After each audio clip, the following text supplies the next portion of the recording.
12 quick fire questions, so it's kind of like a couple of words answer, alright? Okay. Okay, first of all, favourite cheat meal? Cheat meal? Mm-hmm. Right now, tuna and sweet corn sandwich with a packet of crisps. Tuna and sweet Literally, I've been thinking about it for the past month. Like, genuinely, tuna and sweet corn sandwich with pop chips. Pop chips. Oh, okay. Yeah. And you say it was pop. Oh, sorry, it's Instagram is still going bad. Hang on. Stop cutting off. And probably Stay like a lovely peanut butter cookie. Oh my word! I can't think about this stuff. I got. Yeah, you got. I'm sorry, I'm probably giving you actually too much to think about. And favourite muscle group to train in the gym? Favourite muscle group to train would probably be legs. As of late, legs have really been my favourite muscle group, if I'm honest, yeah. Really? Yeah, I mean, I loved chest, but just building foundations on the legs has just been fantastic. Like, you can really push so much harder, and in this stage, it's just fantastic. So squatting favourite movement or different leg movement? No. Oh, say again. Sorry, your mic went a bit weird.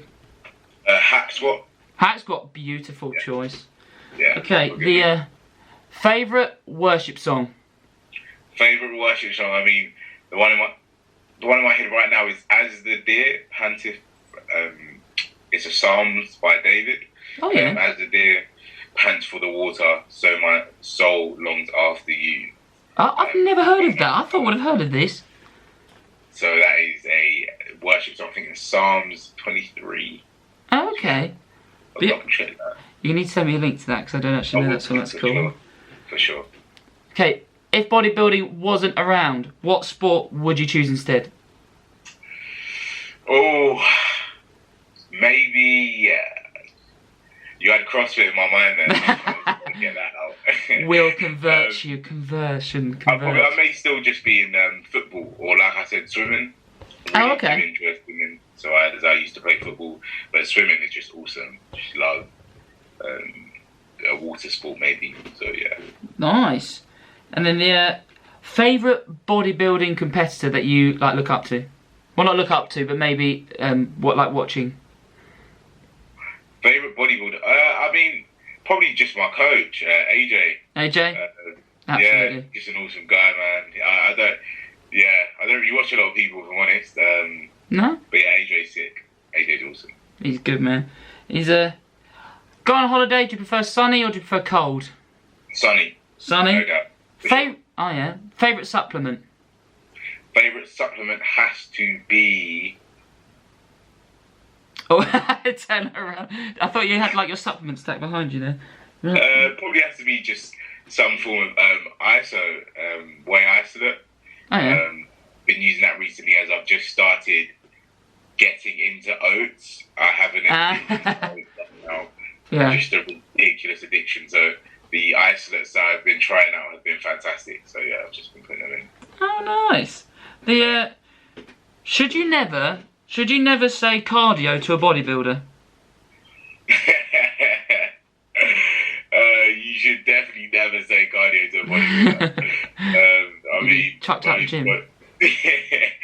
Most bodybuilders hate that word, but funny enough, I haven't actually heard that word the whole of my prep, as I didn't do any Seriously? cardio. Yeah, I haven't done any cardio for the whole of my contest prep. Right, just a note, don't make that an excuse for you guys not to do any cardio, please. You still need to do some, alright? For sure. For sure. That's pretty cool though, man. Yeah, for sure. What about, if you could live anywhere else in the world, where would you live and why? Oh, if I could live anywhere in the world, that is a big question. Maybe somewhere in a hotter region, maybe like Greece, like. Good choice. I mean, London's awesome, but also maybe in like the countryside of England. Nice. No, good. I think I'd be the same as you, somewhere hot or either somewhere quite somewhere rural. hot or somewhere just airy with a lot of green. Yeah, for sure. Fresh. So we got Gavilar saying I do cardio all the time and he loves it, so he's just throwing. Yeah. So good, man. 2 more questions. Do you play a musical instrument, or if you don't, what would you like to have played? So I do. I play drums. I play the drums. Boom. So I'm a drummer, which is awesome. Oh, that's cool. But if I would, an instrument I'd love to play is a piano. Oh, yeah. My mum plays the piano, and it's just such a beautiful instrument. So I would love to possibly pick that up one day. Nice, man. I'll back you up the whole way with that one. And the finally, favourite sport to watch, and which player or athlete do you like? If you might have answered this already, but that's the last one. Yeah, so probably my favourite sport currently. I've been watching quite a few bodybuilding shows. Nice. Get my mind into it, and one of the guys that I've particularly taken a liking to has been Cuba. It's Cuba Cillian. I don't know how to pronounce his last name, but yeah, he's just fantastic. I love his YouTube on bodybuilding. Aside from bodybuilding, it probably is football. Nice. I'm a Chelsea support myself, so I didn't know he was a Chelsea fan. I'm a Chelsea fan as well. Come, big it up the Chelsea. We're brothers already. Come on, man. Sure, we have some Chelsea fans watching as well. If you don't do any hate comments, please. The only way. Born and raised. Blue is the colour, football is the game. Blue veins running through. It. You already know. But yeah, just watching the boys, it's been fantastic. So that's again a sport that I'm very much interested in keeping up to date with. Nah, it's cool, man. Love that. I love all that. It's wicked, especially the Chelsea stuff. I mean, you're a legend, but now, it's just gone a whole up another scale. Yeah. But going into some more of the long answer questions. So when correct me if I'm wrong. So recently, in the last couple of weeks, you won the UK Drug-Free Bodybuilding Association. Is it title, or is it just the? So do you mind just remind me of what the title was, and then how did it feel when you won that title?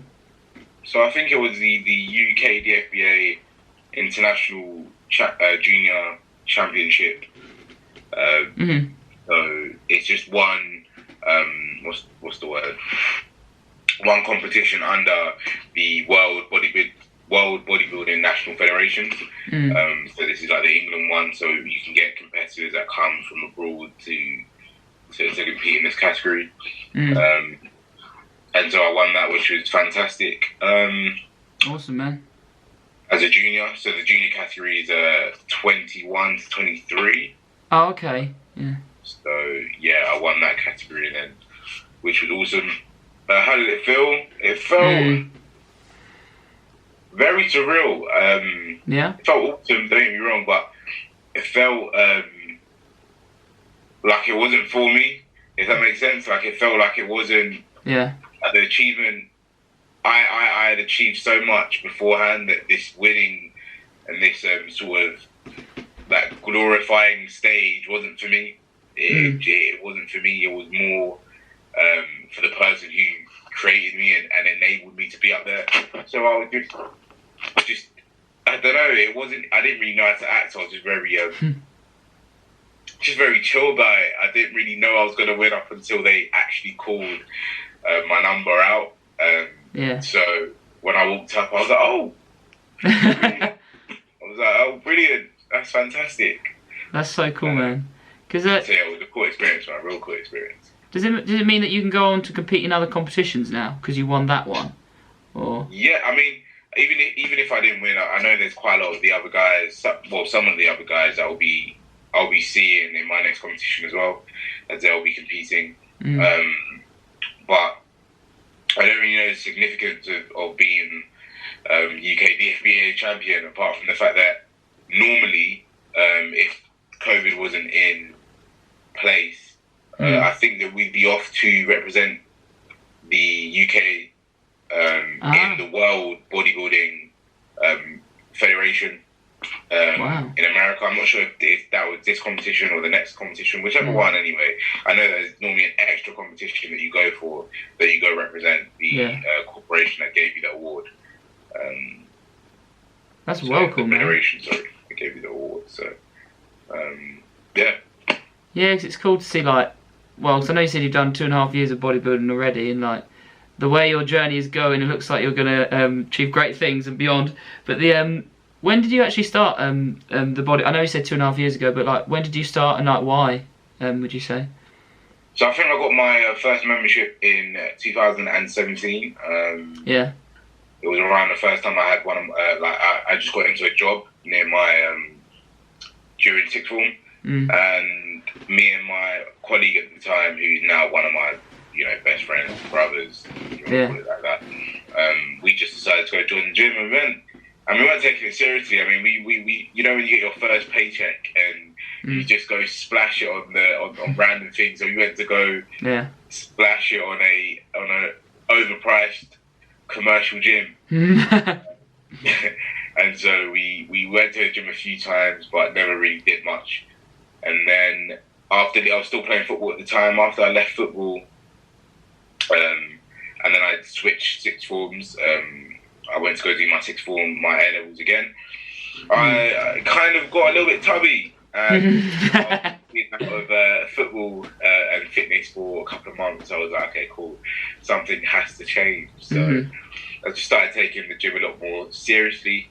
I remember one day I was just like, okay, I got my sister to take a picture of me, and I was like, okay, cool, this is the last time you're going to see me like this. Took that picture, and then from then on, I just started training in the gym, and just dedicated a lot of time to the gym, and just being solo. Quite a lot of my friends went to uni, so I was by myself, so I had a lot of time just to do my A levels and go to the gym, which was awesome time. Yeah, it's cool, man, because it's quite good. I've got a contrast of like, so you came from more overweight background, because I came from a background of being like, I got myself pretty to the point of nearly anorexic, probably quite close to that. Yeah, so it's quite interesting to see the different like journeys we both on. Oh, Alex, mate, getting a lot of love from Alex, you legend. With and also actually a good friend of mine, Matt, who's a PT from I think up north, like near Coventry. I think he was just saying about fair play to what you were doing, and it's he said people don't really understand how far you push your body with the training and stuff. So it's thank you, man. It's you have to dig deep in this sort of stage, which is also, I mean, I'm just learning about myself, and it's awesome. I'm sure a lot of people can do it. Also, I'm sure definitely a lot of people can do it. Yeah, because at the moment then as well, what's your how many times do you train in a week, and is it quite, you have to be quite regimented with your nutrition as well, as you're leading up to show? Yeah, so currently I'm training about 4 or 5 times a week, depending on how my training program falls. So like it's split. My training split. So I train my split currently. My training split is push, pull, rest day, legs, rest day, and then repeat. Oh, okay. So that just follows suit along the days, and obviously not every day is going to be the same. Not every week is going to be the same. Sorry. Yeah. So it depends. 4 or 5 times a week, and then with food, food is reasonable. I'm surviving, but so the coach gives me like a macronutrient breakdown, and I just pick the food sources that I want and that sit well with me, that I prefer. So my protein sources, my carbohydrate sources, and my fat sources, I just pick them all and distribute them accordingly over 5, sometimes 6 meals. Oh, that's cool. And the because sometimes I think you said there. I mean, as a carbohydrate source, I think a few people who know me know I like my couscous very much so. And I find that a lot better than something like, for me actually porridge oats. I mean, I like them, but they just don't sit as well with me like stomach wise, I just find that bit specific. Gets me a bit more gassy, okay? You can laugh at that one. But so that's why I kind of prefer something like, and that's what I found quite interesting actually with nutrition. I mean, obviously obviously macronutrient stuff for body composition, but then if you really look into the maybe the breakdown of an actual food source, and then how like some elements to it of how it can react with somebody's body, and how it's all very unique and stuff. So it's sure, like where I haven't used milk for such a long time, even before preparing for the competition. Now, where a lot of people use yogurt as a good protein source, I just can't. And it literally just goes straight through me. Sorry if that's too much information, but it goes straight through me, and it really messes up my sort of digestive system. So my food choices are so basic, but again, making it as easy and simple as possible, and very tasty, if I'm honest. So protein coming from chicken, mince, and whey isolate, and then carbohydrates is mostly just rice and oats. I have got cream of rice there. I don't really use it as much, but that's a very good source of carbohydrate. And then my fats, I love my dark chocolate and peanut butter, and then oil. Yeah. So yeah, that's it. That's pretty much it, really. That's cool, man. It's actually, we've got some more people who come to join us. So nice to see you, Lydia, Thunder Fitness. Good to see you all, guys. There's good quite a few. Cool.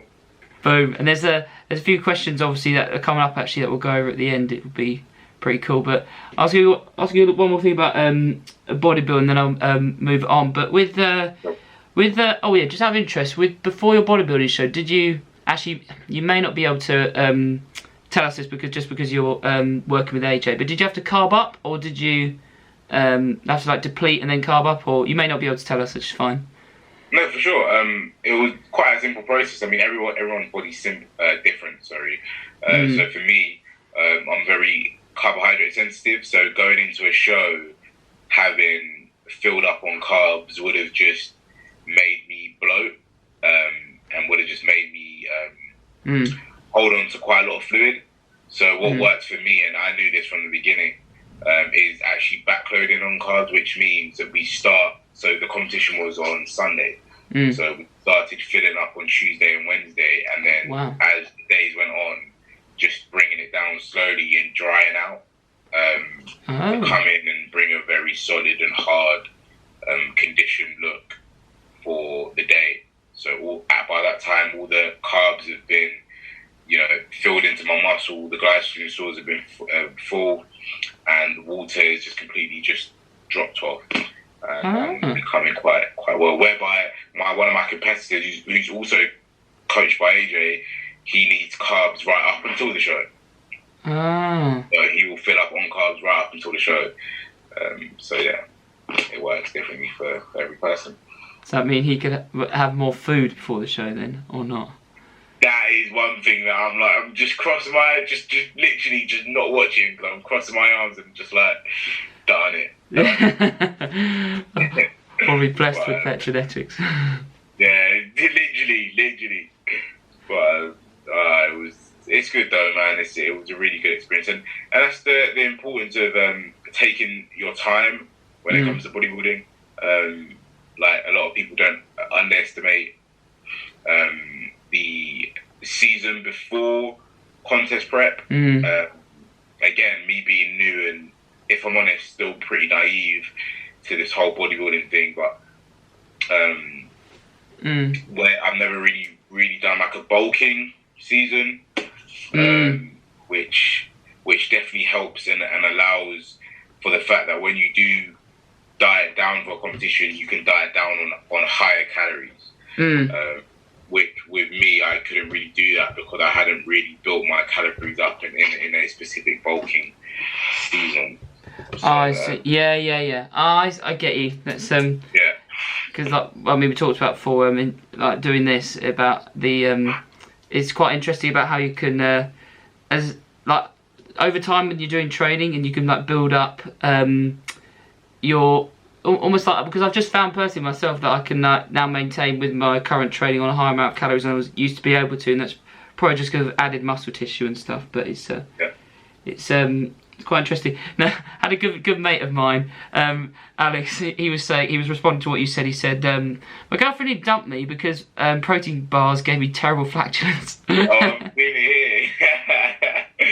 Oh, buddy, tell her that's the name of the game, man. Yeah. It's what you signed up for, all right? That's what you signed, literally. But I'm glad she didn't, buddy. I'm glad she didn't. But and also just another point, because obviously you, well, we'll move on to actually doing some questions in a second. But so with your routine, you well, obviously caught my eye, especially is that you did it to one of the UK songs called "The Blessing." So not UK song, but it's a Christian song that Elevation Worship came out with. So do you want to just touch on a little bit about like when you started your own faith journey, and just maybe highlight a couple of key points on your faith journey? Sure. I feel like, so obviously being brought up and raised in the church, having family, you know, very immersed into the culture of Christianity, and yeah, I got baptized in 2014. And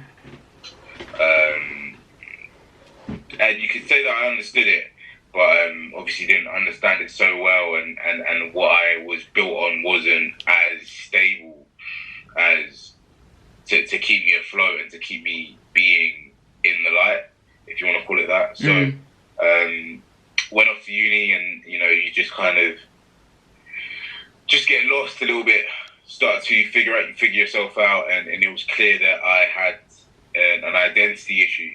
Clearly. A lot of young people fall into that category where we don't really know who we are, especially as Christians. And it's very easy to be swept away, or for someone else to give you an identity, or for a certain situation or circumstance or an environment to give you an identity that's not really you. And so I went to my first year of uni, and I fell into one of those categories of having a mistaken identity, if you want to call it that. And so that kind of ruined a lot for me. Okay. I wouldn't say ruined, sorry. It probably just kind of broke me down, because it was like I didn't know how to act, and it wasn't me. I knew it wasn't me. So thank God that he brought me back into the light around last year, November. Right, yeah. I rededicated my life to Christ. And so you kind of reached a point at that point in November where you've, I don't know, maybe feeling particularly lost. That might have got the wrong end of the stick there, but yeah, and then you had to. Completely lost. I mean, I just come out of a relationship, which wasn't a relationship that, you know, was wrong, but it was just something that I knew wasn't helping me, and I knew that for me, I was feeling lost inside. Not that anything particularly happened, but I needed to have some time, solitude with God, and to remember what He did for me months back, years back, and I needed to bring that to the forefront. I needed to bring who He is, and God has called every single one of us to, you know, something great, and that's it. I just know that God's in control. So that's with regards to my faith, God has just really been teaching me a lot since that time. I've had to go through times where I've been by myself. I've had to go through times where I've had to put others before me. I've had to go through times I've had to sacrifice things. But it's just learning, remembering, and seeking for me has been just the whole year in 3 words, since giving my life, rededicating my life to Christ. So yeah, November was That's really cool, man, because it's really clear with actually your bodybuilding journey that you're not trying to, like, get people to, you know, idolize you. You're very good at reminding people on your, I don't know, Instagram posts and stuff about who, like, why you're doing it. And I could definitely relate in regards to, I remember when I was about 16 or 17, and being, I was a bit unsure about what, that's when I first started getting into training, and then I think during that time, I was like, I know I want to do fitness, but I want to make sure that faith is at the centre. So I just started, I started YouTube videos, and that's how I got eventually, a legend called Ian Dawson got in touch with me about Faith RX, and it was one of those that was like, yeah, I think I'm on a journey here. And obviously I know God sometimes can, because he's got a plan for all of us, can throw a curveball and be like, I wasn't expecting that, but feels like he's set me up on the on a journey. But as I say, that, I mean, I did the Alpha course. I mean, I would say I dedicated like to really following faith and pursuing it and relationship with Christ when I was about 16, 17. But it doesn't mean I still don't sometimes have times when I struggle, because I don't know if you find this, David, but message I want to get across in particular is that it's very much about, although, I mean, like yourself, David, I love going to church, especially on a Sunday and with the fellowship and stuff, but I think I've just found recently in particular, come across people who have felt very judged by people going to church, which has put them completely off. And it's about faith and relationship in the end as well, and about your relationship with Christ, rather than about how many times you're ticking a box of going to church on a Sunday, and if you miss it, then that being a bad thing. I don't know if you found the same, but for sure. I mean, that's just humanity. Jesus is, completely different. I mean, when people come to terms and are actually able to meet with Jesus rather than meet with, a human being who at the end of the day is still a human being, and that's, we have to separate the fact that, human beings, we need Jesus, and for us to, we've been called to emulate Jesus as best as we can, but we can't be Jesus. We can't, and we have to direct people to him. And a lot of people may do it in a way that doesn't exactly help or put across the right message. But I believe that, if we're able to put across the right message and put across the fact that we are nothing without this guy, just literally submitting ourselves, irrespective of our faults and what they will see, we're just real, honest and transparent.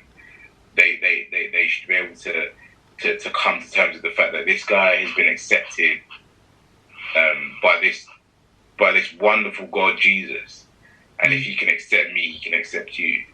And we need to, us Christians, we need to put that out there, that it's not a set of rules, it's not a set of regulations, there's no transcripts, there's nothing like that. It's a relationship. In the same way that me and you are forming a relationship now, having a conversation, it's exactly that simple. Yeah, man. It's so simple.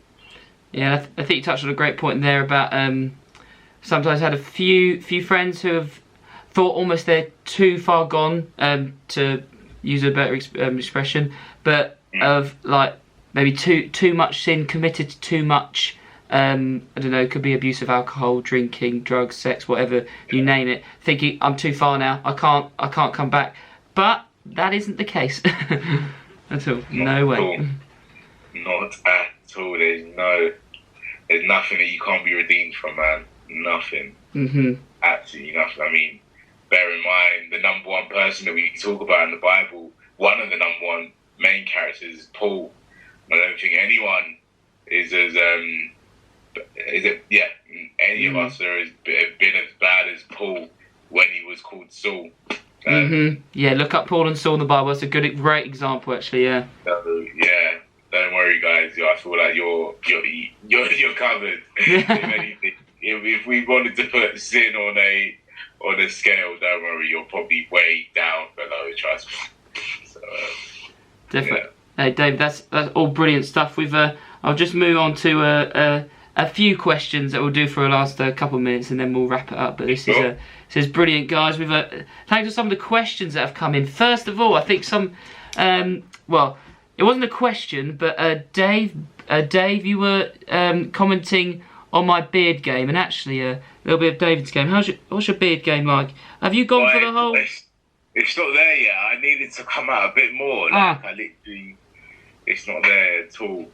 So can you get a moustache? You can, because I'm trying to, but it's just cat whiskers for me at the moment, and it's slightly gingery. So. And I mean, especially when I've dieted down now, I look like such a child. It's like I need something to come. Like, honestly, I look too innocent. I know. I think I'm just leaving it and hoping for the best. But after even a month, it's I think after quite a lot of it was advice and now becoming abuse from my mother to get rid of it. I think I'm gonna have to give in. So. Yeah. But the one other one was from Bishrul Hamid. He was just asking about best shoulder exercises for like mass building. Probably the best shoulder exercise that works for me. Again, everything I will say has been on behalf of what I've been doing is being some delt raises. So cuffed delt raises. Because we're keeping tension in the shoulders, we're able to keep that movement solid and to really contract hard. Whereby where we use dumbbells, and I'm talking about the lateral flyers, delts, where we use dumbbells, there's only one point, there's only like really 2 points where we feel tension in that movement. But with cuffed delt flyers, so coming up and down, and you can do line delt flies, cable delt flies, by the way, sorry. Or you can research one that's called a crucifix. Cable delt fly, weird name, not too sure why, but you can try that out, and that's awesome. That's really good, and they've really helped in getting the shoulders warm and ready for, you know, a good push, a good shoulder movement, which could be, you know, Smith press, standing shoulder press, something that works really. But one thing I do love is the cable, cuffed cable lateral raises. Okay. Yeah. Okay, I have to check. And actually, you touched on that. That's brilliant, David. We've Ollie from Thunder Fitness, legend Ollie. He's just said, "What's your best back exercise that